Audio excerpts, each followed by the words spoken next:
Hi hello good morning എല്ലാവർക്കും നമസ്കാരം. മൗനരാഗം സീരിയലിൻ്റെ ഇന്നത്തെ വിശേഷത്തിലേക്ക് എല്ലാവർക്കും സ്വാഗതം കേട്ടോ. നമ്മുടെ സരയുടെ കുഞ്ഞിനെ കാണാനെത്തിയ രൂപയും അതുപോലെ തന്നെ ശാരിയും കൂടി ചില കാര്യങ്ങളൊക്കെ സംസാരിക്കുക. ശാരിയാണെങ്കിലോ രൂപ ഇങ്ങോട്ട് നോക്ക്, കുഞ്ഞിനെ കണ്ടോ? ശരിക്കും പറഞ്ഞാൽ കുഞ്ഞിരിക്കുന്നത് മനുമോനെ പോലെയല്ലേ? എന്താ ഐശ്വര്യം എൻ്റെ കുഞ്ഞിനെ കാണാൻ. കല്ലുമോനെ പോലെയുള്ള കുഞ്ഞൊന്നും അല്ല ഇത്. നിനക്കെങ്ങാനും കുഞ്ഞിനെ കൊഞ്ചിക്കണമെന്നെങ്ങാനും തോന്നുകയാണെങ്കിൽ ഇങ്ങോട്ട് പോന്നാൽ മതി കേട്ടോ. ഈ കുഞ്ഞിനെ കണ്ടു കഴിഞ്ഞാൽ ആരായാലും അതിനെ ഒന്നും എടുത്ത് ലാളിക്കാണ്ട് വിടില്ല. അത് ശരിയാ അമ്മ പറഞ്ഞത്. ആൻറ്റി നോക്ക്, എൻ്റെ മോളെ കാണാൻ നല്ല ഭംഗിയല്ലേ ആൻറ്റി?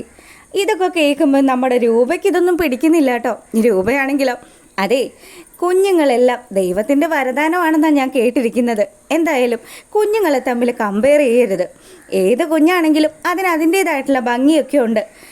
ഇതങ്ങനെയൊന്നും അല്ലെന്നേ. ആ കല്ലുമോനെ കണ്ടില്ലേ, എന്താ ഒരു രസവുമില്ല കാണാനായിട്ട്. പിന്നെ രൂപ, നമ്മുടെ കുഞ്ഞ് ശരിക്കും മനുമോനെ വാർത്ത് വെച്ചിരിക്കുകയല്ലേ എന്നൊക്കെ ചോദിക്കുക ശാരി.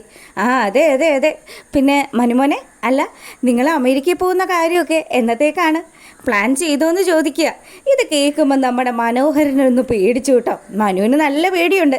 മനു പറഞ്ഞു ഉടനെ തന്നെ ഉണ്ടാകും ആൻറ്റി. പിന്നീട് നമ്മളെ കാണിക്കുന്നത് നമ്മുടെ രാഹുൽ മകളുടെ ജീവിതത്തെക്കുറിച്ചൊക്കെ ആലോചിച്ചിരിക്കുമ്പം അങ്ങോട്ടേക്ക് രാഹുലേ എന്ന് വിളിച്ചുകൊണ്ട് നമ്മുടെ പ്രകാശൻ കയറി വരുന്നതാണ്.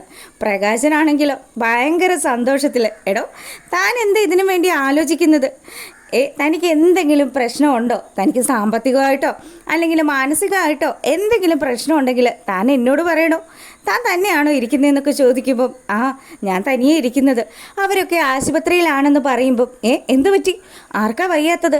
എൻ്റെ മോള് പ്രസവിച്ചടോ, അതിനാണോ താൻ ഇങ്ങനെ സങ്കടപ്പെട്ടിരിക്കുന്നത്?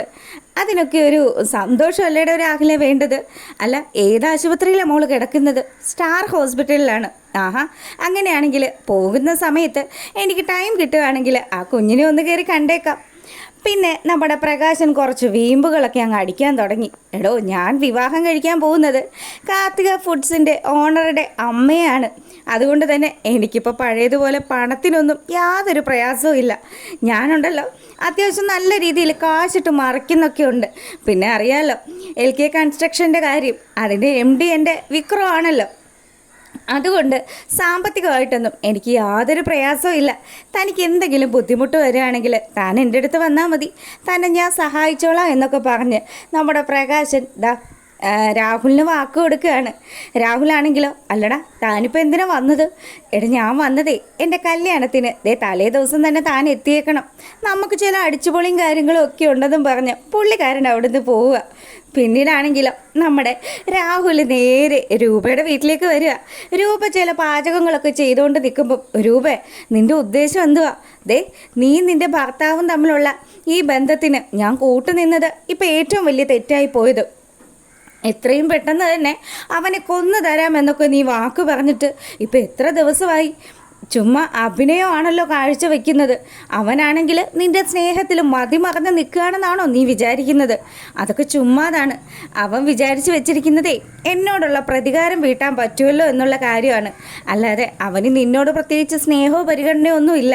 അല്ല, മറ്റവളെവിടെ? ആ യാമിനി അവളുണ്ടല്ലോ, അവൾ കിരൺ കൊണ്ടുവന്ന് ഇവിടെ നിർത്തിയതാണല്ലോ. അതുകൊണ്ട് തന്നെ ഇവിടെ നമ്മൾ സംസാരിക്കുന്ന കാര്യങ്ങൾ മുഴുവനും കിരണിന് ചോർത്തി കൊടുക്കുന്നത് യാമിനിയാണ്. എൻ്റെ പൊന്നേട്ടാ, അതിന് യാമിനി ഇവിടെ ഇല്ലല്ലോ, പിന്നെ എന്താ പ്രശ്നം? നീയും നിൻ്റെ മകനും ആരെങ്കിലുമൊക്കെ അറിഞ്ഞോ? അവൻ ആ കിരൺ ഉണ്ടല്ലോ, ആ കിരണാണ് ആശുപത്രിയിൽ പോയിട്ട് കുഞ്ഞിനെ കൊല്ലരുതെന്ന് പറഞ്ഞത്. കിരൺ നീ വാർത്തയൊക്കെ ചോർത്തി കൊടുത്തത് നീ അല്ലെങ്കിൽ പിന്നെ യാമിനി ആകാനാണ് സാധ്യത. അതുകൊണ്ട് തന്നെ യാമിനിയെ ഞാൻ വെറുതെ ഒന്നും വിടില്ല. എപ്പോഴും ഒരു കണ്ണ് വേണം. പിന്നെ ഞാൻ പറഞ്ഞ കാര്യങ്ങളൊന്നും നീ മറക്കണ്ട.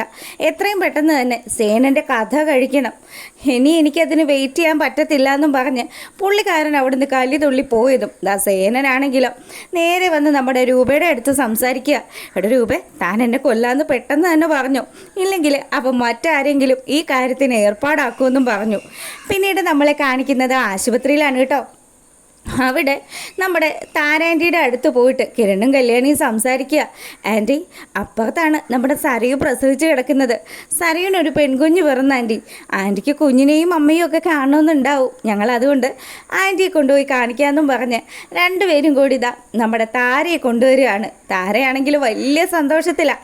ശരിക്കും താരയുടെ ജീവിതത്തിൽ ഇങ്ങനെയുള്ളൊരു സന്തോഷങ്ങളൊക്കെ കിട്ടുകയുള്ളല്ലോ. അതുകൊണ്ട് തന്നെ പുള്ളിക്കാരി വലിയ സന്തോഷത്തിൽ നമ്മുടെ ശാരിയെ വിളിച്ച് ചോദിച്ചോന്ന് ചോദിക്കുക. അപ്പോഴത്തേക്കിനും ശാരിയോട് എല്ലാ കാര്യങ്ങളും പറഞ്ഞ് സെറ്റ് ചെയ്ത് കിരണും കല്യാണിയും കൂടി താരയെ നമ്മുടെ സരയു കിടക്കുന്ന റൂമിലേക്ക് കയറ്റി വിട്ടു. അതിന് ശേഷമാണെങ്കിലും അവിടെ നല്ല രീതിയിൽ കിടന്ന് ഉറങ്ങുന്ന നമ്മുടെ സരയുടെയും കുഞ്ഞിൻ്റെയും അടുത്ത് ശാരി ഇങ്ങനെ ഈച്ചാട്ടി ഇരിക്കുകയാണ്. ശാരിയാണെങ്കിലോ താരയെ കണ്ട പാടെ തന്നെ പെട്ടെന്ന് അങ്ങ് എഴുന്നേറ്റു. എന്നിട്ട് വളരെ ദയനീയമായ രീതിയിൽ താരയെ ഒന്ന് നോക്കി. താര ഇപ്പം ഇങ്ങനെയൊക്കെ അനുഭവിക്കുന്നുണ്ടെങ്കിൽ അതിനൊക്കെ കാരണക്കാരിയായിട്ടുള്ളത് ശാരി ആൻറ്റി ആണല്ലോ. അങ്ങനെ ശാരിയാണെങ്കിൽ നോക്കി. പിന്നീട് ഇതാ കുഞ്ഞിനെ പതുക്കെ എടുത്തിട്ട് നമ്മുടെ താരയുടെ കയ്യിലേക്ക് എടുത്ത് കൊടുക്കുകയാണ്. താര വളരെയധികം സന്തോഷത്തിൽ കുഞ്ഞിനെ ഇങ്ങ് എടുത്തു. അതിനുശേഷം ആ കുഞ്ഞിനെ അങ്ങ് കൊഞ്ചിച്ചു, ഉമ്മയൊക്കെ കൊടുത്തു. അങ്ങനെ വീണ്ടും നമ്മുടെ ശാരിയാണെങ്കിലോ ദേ എനിക്ക് പേടിയാവുന്നുണ്ട്, മോളിപ്പോൾ അങ്ങ് ഉറങ്ങിയതേ ഉള്ളൂ. ഇനി അവളെങ്ങാനും എഴുന്നേറ്റ് കഴിഞ്ഞാൽ താരയ്ക്കറിയാലോ അവളിവിടെ വലിയ പൊല്ലാപ്പ് ഉണ്ടാക്കുമെന്നും പറഞ്ഞ് ഈ താരയുടെ അടുത്ത് നിന്നും കുഞ്ഞിനെ തിരികെ വാങ്ങാൻ നോക്കുകയാണ് ശാരി. താരയാണെങ്കിലോ ആ കുഞ്ഞിനെ ഓമനിച്ച് ലാളിച്ചും സമയം കിട്ടാത്തതിൽ ഭയങ്കര സങ്കടത്തിൽ നിൽക്കുക. കുഞ്ഞിന് കുറച്ച് നേരം കൂടി എൻ്റെ കയ്യിൽ കിട്ടണേ എന്നുള്ള രീതിയിൽ പാവം ദയനീയമായിട്ട് ശാരിയെ നോക്കുന്ന സമയത്ത് അപ്പുറം കിരണും കല്യാണിയും കൂടി താരാൻറ്റി പോയിട്ട് കുറേ സമയം ആയല്ലോ, ഇനിയിപ്പം താരാൻറ്റി അവിടെ നിൽക്കുന്നതെങ്ങാനും കണ്ട് സരയു എങ്ങാനും എഴുന്നേറ്റ് കഴിഞ്ഞാൽ പിന്നെ തീർന്നു. അമ്മയാണെന്നോ അല്ലെങ്കിൽ സ്വന്തമാണെന്നോ ഒന്നും അവൾ നോക്കില്ല. അവളുണ്ടല്ലോ, അവൾ കയ്യിൽ എന്താ കിട്ടുന്നതെന്ന് വെച്ചാൽ അത് വെച്ച് അവൾ അറ്റാക്ക് ചെയ്യും. അവൾ ഇപ്പം അനുഭവിച്ചു കൊണ്ടിരിക്കുന്നത് അവൾ ചെയ്തു കൂട്ടിയ പാപങ്ങൾക്കുള്ള ശിക്ഷ തന്നെയാണ് കിരണേട്ടാ. എനിക്ക് ആ കാര്യത്തിൽ ഒരു സംശയം ഇല്ലയെന്നും പറഞ്ഞിട്ട് നമ്മുടെ കല്യാണി ഇങ്ങനെ പറഞ്ഞു, താനൊരു കാര്യം ചെയ്യടോ, താരാൻറ്റിയെ പോയി താനൊന്ന് വിളിക്ക്, താൻ വിളിച്ചാൽ ആൻറ്റി ഇങ്ങ് വരുമല്ലോ. അങ്ങനെ നമ്മുടെ കല്യാണി താരാൻറ്റി ഉള്ള ആ റൂമിലേക്ക് ചെല്ലുകയാണ്. അപ്പോൾ പുള്ളിക്കാർ കാണുന്ന കാഴ്ച നമ്മുടെ താര കുഞ്ഞിനെ ഉമ്മ വെച്ച് കൊഞ്ചിച്ചുകൊണ്ടിരിക്കുന്ന കാഴ്ചയാണ്. ഇത് കാണുന്ന സമയത്ത് കല്യാണി പറഞ്ഞു, താരാൻറ്റി ദേ സമയം വൈകിട്ടോ, കല്യാണി എഴുന്നേറ്റ് കഴിഞ്ഞാൽ പിന്നെ പ്രശ്നമാകും. ആൻറ്റി ഒരു കാര്യം ചെയ്യും, കുഞ്ഞിനെ ശാരി ആൻറ്റിയുടെ കയ്യിൽ കൊടുത്തിട്ട് വാ നമുക്ക് പോവാം. ഇനി ഇതുപോലെയുള്ള അവസരങ്ങളൊക്കെ ഉണ്ടാകും. ആൻറ്റിക്ക് എപ്പോൾ കുഞ്ഞിനെ കാണണമെന്ന് തോന്നിയാലും ഈ ശാരി ആൻറ്റി അതിനുള്ള അവസരം ഉണ്ടാക്കും. ആൻറ്റി അതുകൊണ്ട് വിഷമിക്കുകയൊന്നും വേണ്ട. ഇപ്പം എൻ്റെ ഒപ്പം വാന്നൊക്കെ പറഞ്ഞ് വിളിക്കുന്ന സമയം നമ്മുടെ താരയ്ക്ക് വലിയ വിഷമമായി. താര തൻ്റെ സ്വന്തം മകളെയും പേരക്കുഞ്ഞിനെയും ഒരു നോക്കുകൂടി ഇങ്ങനെ നോക്കി നിൽക്കുകയാണ്. അത് കാണുമ്പോൾ കല്യാണിക്ക് വിഷമമുണ്ട് കേട്ടോ. ശാരിയാണെങ്കിലോ എൻ്റെ പൊന്ന് താരെ ഇപ്പോൾ ഇവിടെ നിന്ന് പോ, അല്ലെങ്കിൽ സരയുമോൾ ഉണർന്നു കഴിഞ്ഞാൽ അവൾ എന്താ കാട്ടിക്കൂട്ടണമെന്ന് എനിക്കൊന്നും പറയാൻ പറ്റില്ല കേട്ടോ.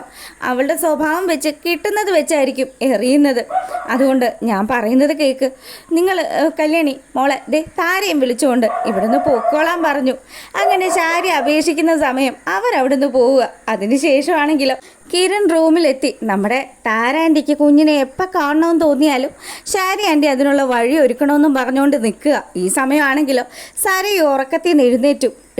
നീ എന്താ ഇവിടെ നിൽക്കുന്നത്? നിന്നെയൊക്കെ ഇതിനകത്ത് ആരാ കയറ്റിയെന്നൊക്കെ ചോദിച്ച് ദേഷ്യപ്പെടുമ്പോൾ താരാൻറ്റി അപ്പുറത്ത് കിടക്കുന്നുണ്ട്. പിന്നെ ഞാൻ അന്യനൊന്നും അല്ലല്ലോ, നിനക്ക് എന്തായാലും ഒരു ദിവസം സത്യങ്ങളൊക്കെ മനസ്സിലാകും. നിൻ്റെ കണ്ണെങ്ങാനും എൻ്റെ കുഞ്ഞിൻ്റെ ദേഹത്ത് പെട്ട് കഴിഞ്ഞാൽ പിന്നെ എൻ്റെ കുഞ്ഞിൻ്റെ ഭംഗിയൊക്കെ പോവും. കണ്ടില്ലേ, നിൻ്റെ ആ കല്ലുമോനെ പോലെ ഓന്തിൻ്റെ മുഖമാണോ എൻ്റെ കുഞ്ഞിനുള്ളത്? എൻ്റെ കുഞ്ഞിനെ നോക്ക്, ആര് കണ്ടാലും ഒന്ന് നോക്കി നിൽക്കും. അത് ശരി തന്നെയാണ്, മനോഹറിൻ്റെ അതേ മുഖച്ഛായ തന്നെയാണ് നിൻ്റെ കുഞ്ഞിന്. അങ്ങനെ നമ്മുടെ കിരൺ കളിയാക്കി പറയുമ്പോൾ ശാരിയാണെങ്കിലോ കിരണിനെ നോക്കുക, എൻ്റെ പൊന്നു മോനെ പ്രശ്നം ഉണ്ടാക്കാതെ ഇവിടുന്ന് പോ എന്നുള്ള രീതിയിൽ. അതാണ് കേട്ടോ ഇന്നത്തെ വിശേഷം. ഇഷ്ടമായാലും ഒന്ന് ലൈക്ക് ചെയ്യണേ.